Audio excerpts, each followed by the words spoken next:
Hey guys, welcome to episode 3 of the Syncaru build.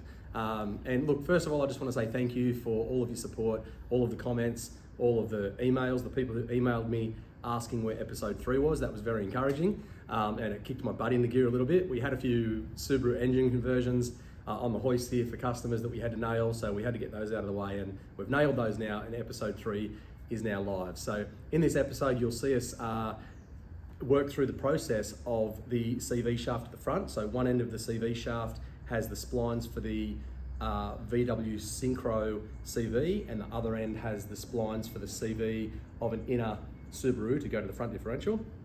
So that's a hybrid axle that we're making. We'll take you through the process of that in this episode. And then you'll also see us do a similar thing on the rear end and setting the axle plunge on the rear from the hub to the transmission. And then you'll see us fabricate and make the transmission bracket and the engine cradle for the vehicle. And so we'll bolt that up, and that'll be the last time we do that, which is good. That'll be in and done. And the last thing you'll see us do in this episode is check and test the bump steer. So bump steer has just got to do with the geometry of the vehicle, with the lower control arm and the steering arm all sort of moving together. And if they don't move together and travel in the same arc, they can create what's called bump steer. And so we'll check all that in this episode, or start to check that in this episode. And yeah, so look guys, enjoy the episode. And once again, thank you so much for tuning in. We really appreciate it. Well, that's the bearings and gears pressed together. So the backlash at the moment is set at, and you can't change the backlash, but when I say set, the gears have been cut in such a way that there's a 0.1 millimeter backlash gap. So I'm not sure if you can see that on the video. I might zoom in for you. That's 0.1 of a millimeter, and we believe we can reduce that to 0.08 or 0.06. But look, we're going to run it like that, see how it goes. We may run 8140 oil in this to start with, and we'll do some testing on the oils as well.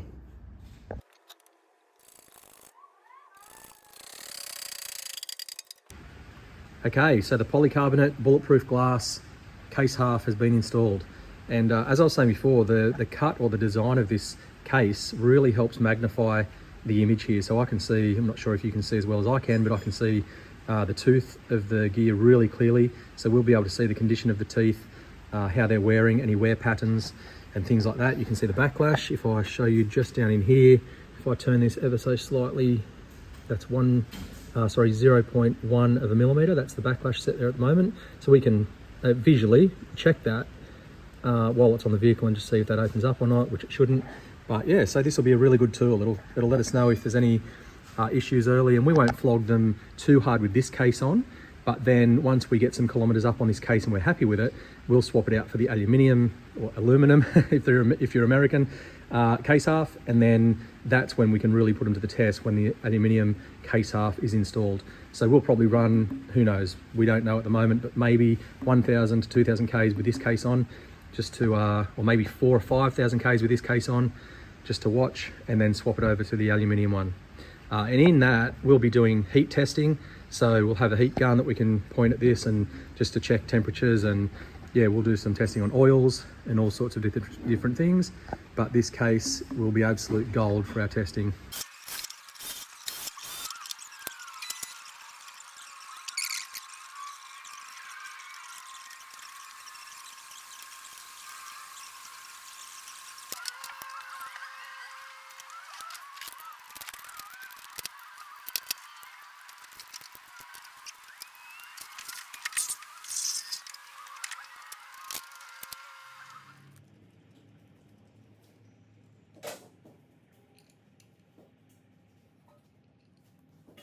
Hey guys, well I'm super excited. We've got the reduction gearboxes bolted up to the transmission, both sides.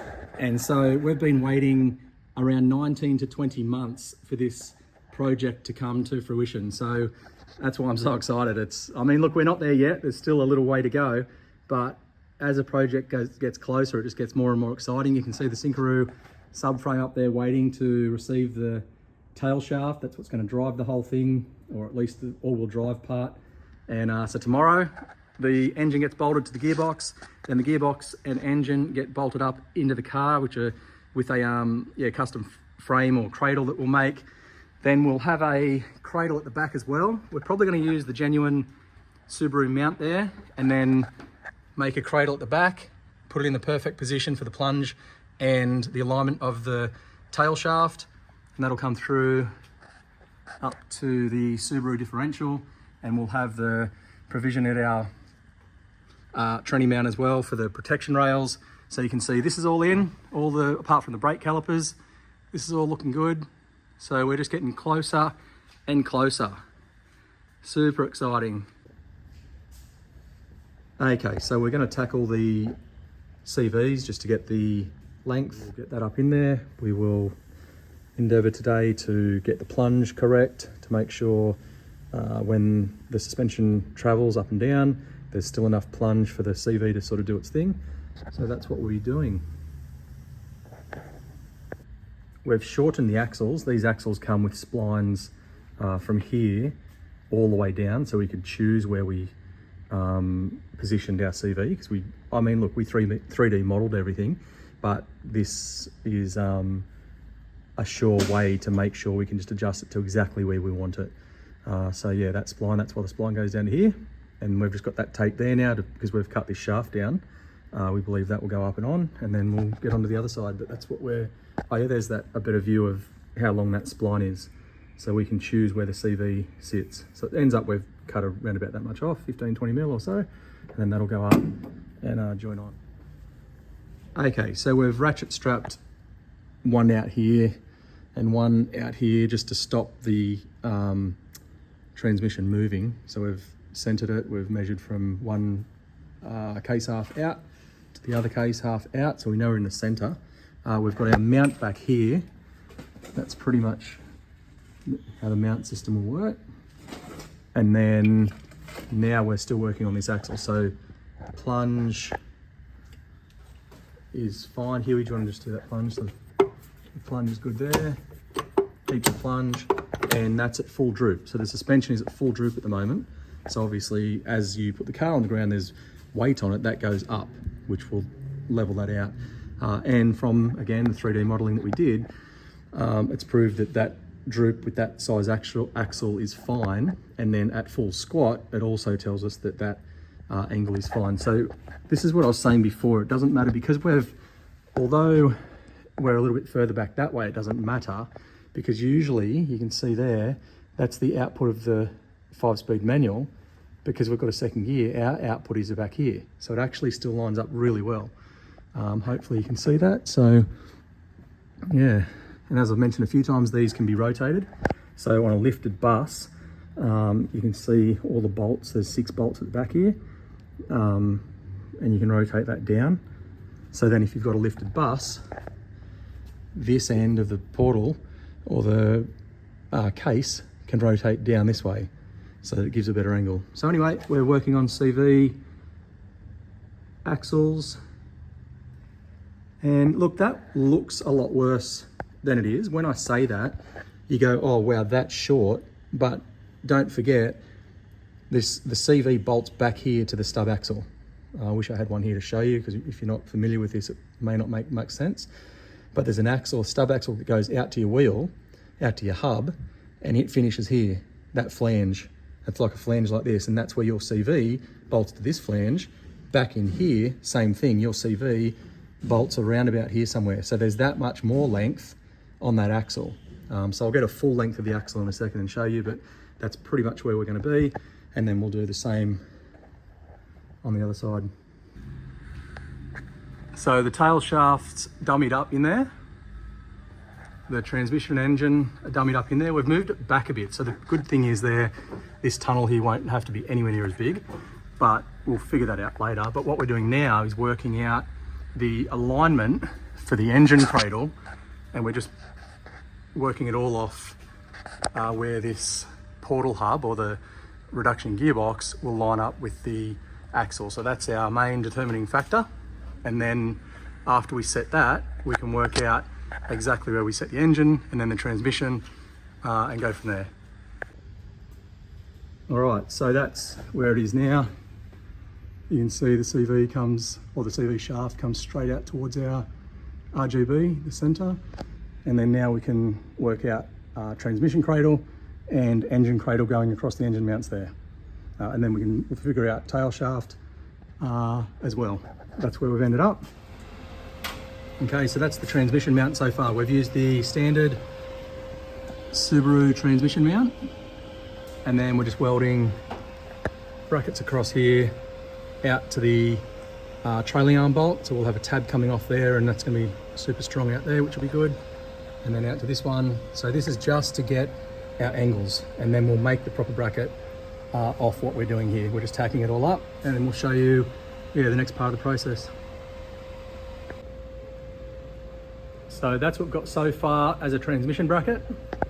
So that there is 140, oh there it is there, 140 degrees. And then we can now cut these bits off and get our template, and that's what we've come up with so far. That's the angle, and that was the template we made. And now we'll weld this part onto this base plate, which is the proper, that's the center, and we know the center here. And then once we weld this to this base plate, that's ready to go up, and then we'll work out the ends, and we're getting closer. This is the transmission bracket so far. We've just got a piece of angle in the vise there so that we can clamp this to it to get a proper right angle for the bracket we're making. Put a little bevel or chamfer on that so we can get a good weld. So there's meat to weld to, and then yeah, we'll take this out. And look, our way is not the only way you can do this. There's probably a million ways you could do this bracket, but this is just the way we chose to do it, and it will work. So that's the main thing.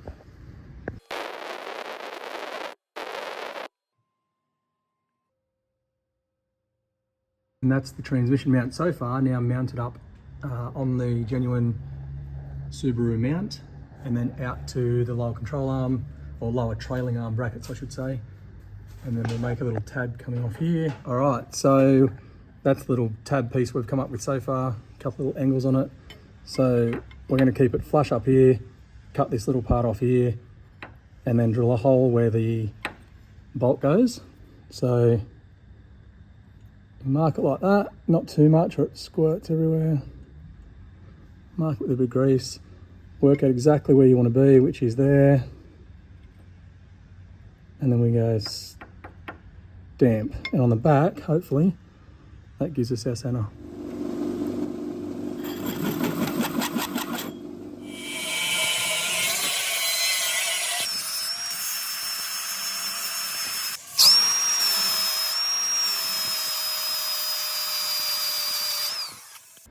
Well, that's the general shape, and now we'll go and probably clean it up a little bit more, but now we can weld that in. Okay, so that's the piece. It'll go up there like that. We're going to bolt that in now, tighten that nut, and then weld that in. And that's the other side there.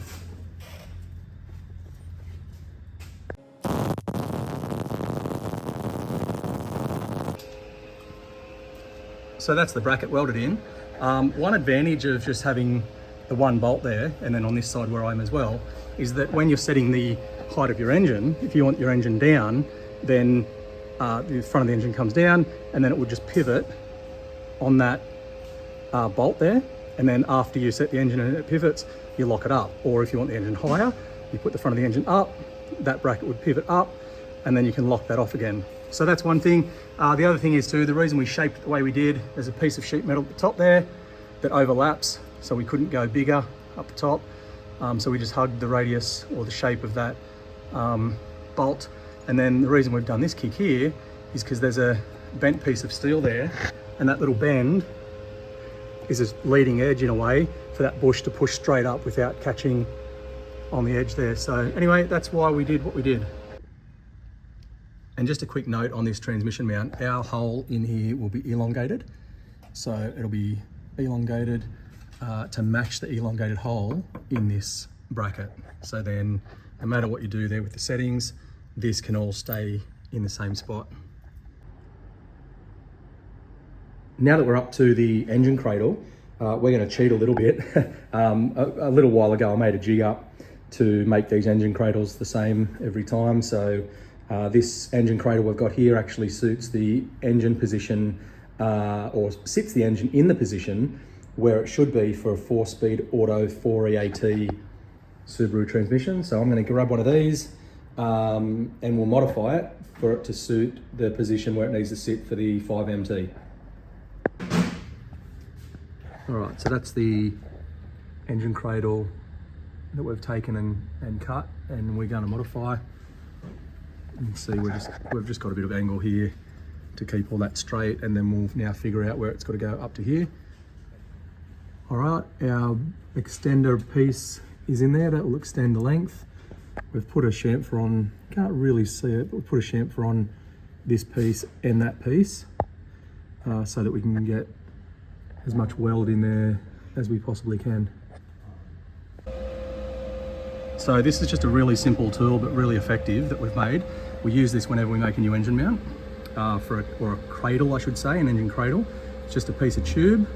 These are the 3 exhaust header bolts. It's just a piece of tube with a flat bar coming out parallel to that head. That's the main part that's important. It's got to be parallel to that head perfectly. So we do the nut up there.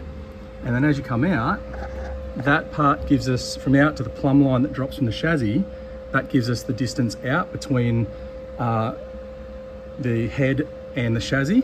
We get both sides right and correct that are even, and then it also gives us the height. So we can measure from the chassis down, and that gives us this.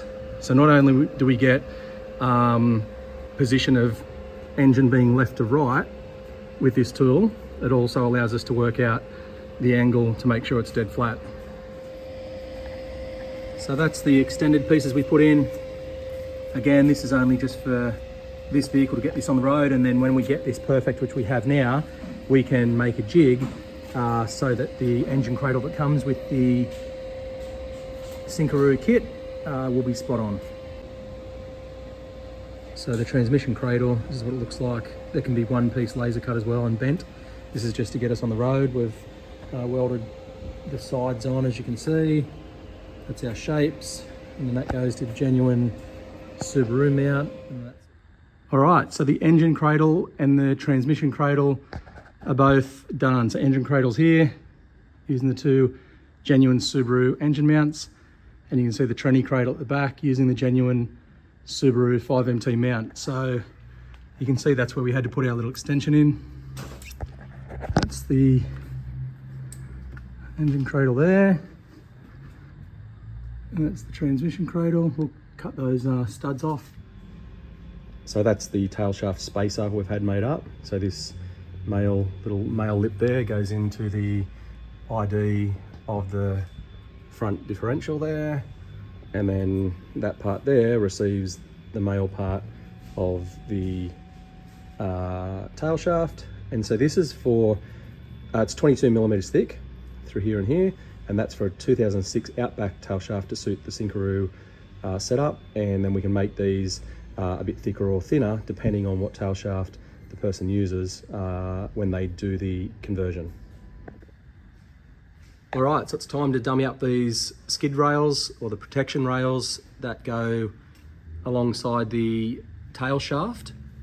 That's the other one on the ground there. And I'll show you a genuine Syncro. This is the genuine Syncro setup. That's the genuine rails underneath, protecting the tail shaft, and they go. All right, so they're the angles that I've got.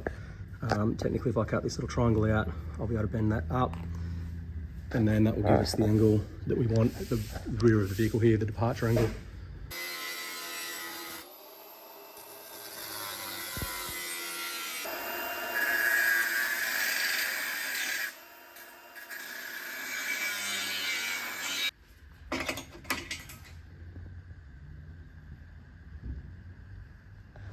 Okay, so that's the little piece I cut out.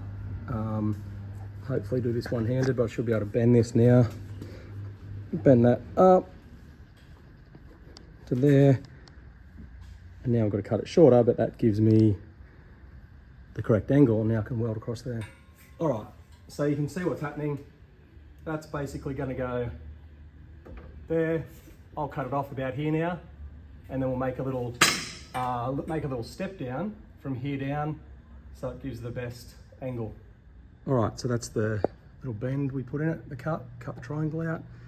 And look, we're doing this because we figured I personally would rather an angle there for if we do reverse into anything, because the alternative is just a flat sump, and we will be putting a shortened sump here, but it'll be either just a flat sump and a timing case you back into and hit, or we can choose to have some kind of an angle with a skid plate, and my preference was the angle. So each to their own, but that's what we're doing here. And now we'll just give that a bit of a tack to get that in place.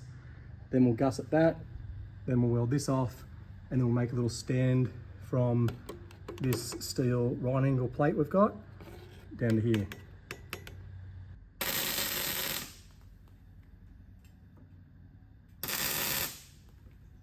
So now we'll measure this little standoff to the angled plate at the top there, down, and we'll get the correct angle. So I want to be there. I'll trace the back of that. So that gives us the right angle, and we'll cut that off. Okay, so that's the angle that we got, and then that will now sit up there perfectly, like that.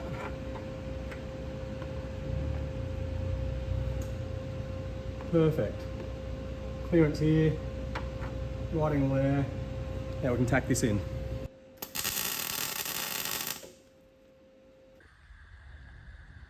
All right, so I've got a little tack here on the standoff up to the 3mm thick angle going across the back. That's in there. And so now the next task is just to bend that up, get a tack there, and then we can cut this off back here a bit.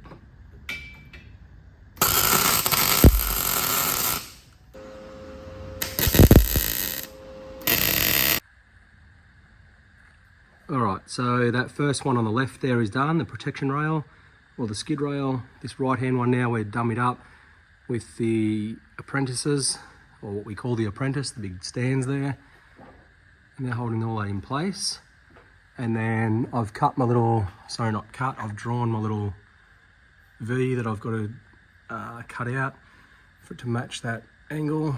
So once I cut this out, that'll then fold up and match that angle. So we'll do that one now.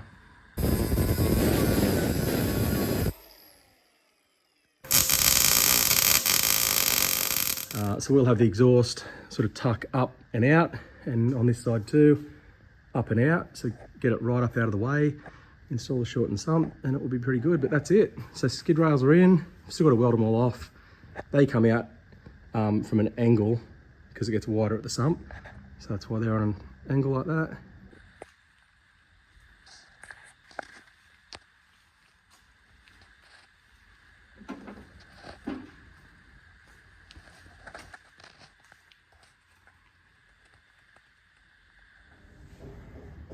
Okay, so now we're working out the CV plunge. We're going to keep the inner WRX CV, so we've got to get the spline from that, make a custom axle that has a WRX spline one end and a genuine Synchro spline the other.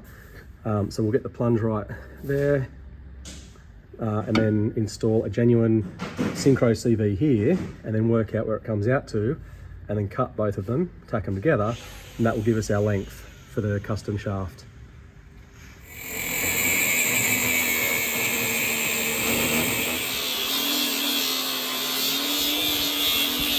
Okay, so we've cut the Subaru shaft down, we've cut the genuine Synchro shaft down to where we wanted it. We just worked out where the plunge was. That's got heaps of plunge in there, heaps out here. So we pulled it out a little bit like that.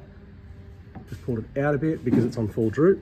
And as it goes up, that'll want to push in a bit. So we gave it a little bit of free play there, and then that will just tack together, and that then gives us our length for this side. And we know that we've done this off camera. We know that that other side's going to be 40mm shorter. So we only actually have to mock one of the axles up, being this side, and then take measurements and get that CAD drawn up.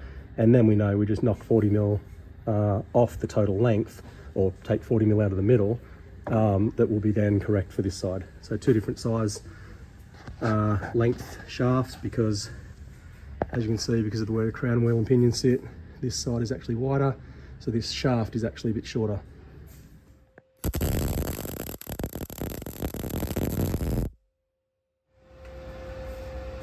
So that's the WRX shaft, just welded to the genuine Synchro shaft.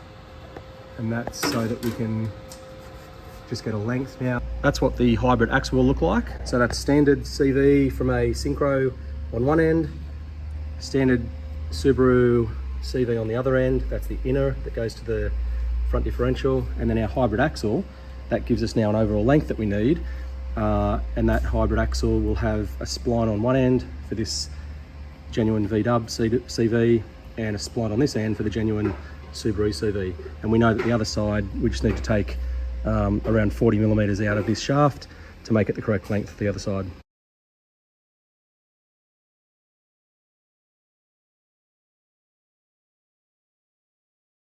Okay, so because the steering rack is in a different position than a Syncro, and we're putting a Syncro subframe in a two-wheel drive, we had to get rid of the original rack end and tie rod end, which is in my hand here, so we've had to get rid of that.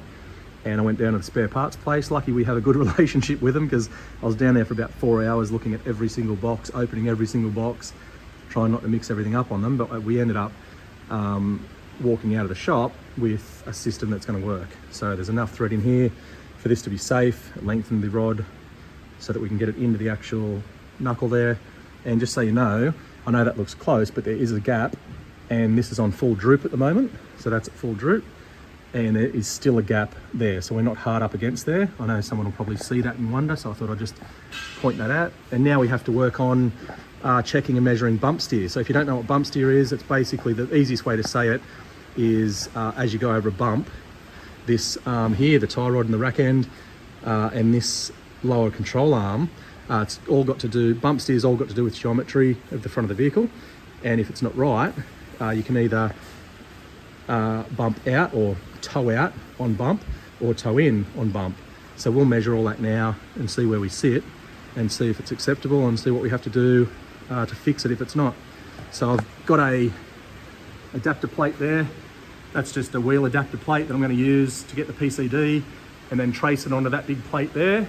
And when I trace it onto that plate, I can bolt that plate to this wheel, to the hub, the wheel hub, and then we can get two dial gauges, and we'll undo the bottom shock bolt, and then we'll be able to jack this up independent of the shock, and then we'll be able to measure with the two dial gauges whether we've got bump in or bump out, or toe in and toe out on bumps.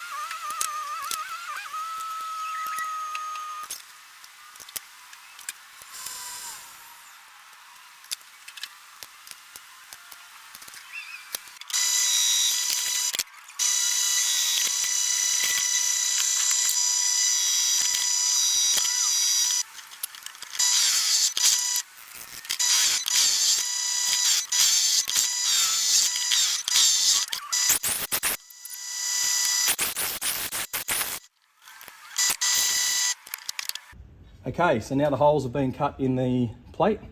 We can go ahead and put that on. So I've already cleaned the back surface and the front of the disc. So if you ever do that, make sure you clean the surfaces, because you don't want anything giving you an incorrect reading. But look, you shouldn't have to do this on the vehicle that you're working on if you buy the Syncaru kit, because the whole idea of us doing this now is making sure that we can just supply the right parts for you, so your bump steer will be acceptable. So we're just checking this and showing you the procedure that we're going through to check it, and then we can, yeah, like I said, supply all the right parts for you. So there's no need for more than 2 nuts. That'll hold that, and now we can set our dial gauges up here and here. The further out you set your dial gauges, the better, and the larger this plate, the better. But this is the plate we had here, so this is what I've used, and so that'll be fine. We'll go ahead and set up the dial gauges and check and see if the bump steer is acceptable. So again, we'll jack up on the bottom of the lower control arm, independent of the shock. We'll undo the shock bolt, and then the 2 dial gauges will give us a reading of whether this surface or the wheel is towing out on bump or towing in on bump, or whether it's sort of staying relatively straight. But either way, we'll get a measurement, and we can work out what we need to do then to fix the geometry in behind here to make sure the bump steer is fine and acceptable.